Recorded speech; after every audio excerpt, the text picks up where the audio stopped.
കഴിഞ്ഞ ദിവസം തൃശ്ശൂരിൽ നിന്ന് എറണാകുളത്തെ ആശുപത്രിയിലേക്ക് രോഗിയുമായി പോയ ആംബുലൻസ് ഡ്രൈവറാണ് വീഡിയോ സമൂഹ മാധ്യമങ്ങളിൽ പങ്കുവച്ചത്. കഴിഞ്ഞ ദിവസം രാജഗിരി ഹോസ്പിറ്റലിലേക്ക് പോകുമ്പോൾ 15 മിനിറ്റോളം ബ്ലോക്കിൽ കിടന്നു.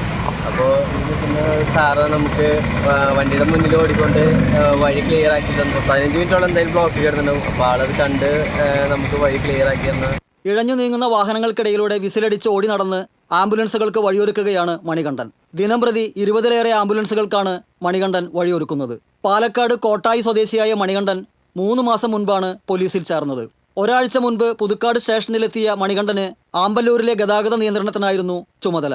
ആമ്പല്ലൂരിലെ ഗതാഗതക്കുരുക്ക് കണ്ട് ആദ്യമൊന്ന് പകച്ചുപോയെങ്കിലും ജീവനും കൊണ്ട് പാഞ്ഞുവരുന്ന ആംബുലൻസുകളെ വേഗത്തിൽ കടത്തിവിട്ടു തുടങ്ങിയതോടെ ജോലി ആവേശമായി മാറിയതായും മണികണ്ഠൻ പറഞ്ഞു.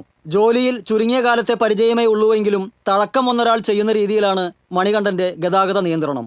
കർഷക കുടുംബത്തിലെ അംഗമായ മണികണ്ഠൻ പ്ലംബിംഗ് ഉൾപ്പെടെയുള്ള പല ജോലികളും ചെയ്തിട്ടുണ്ട്.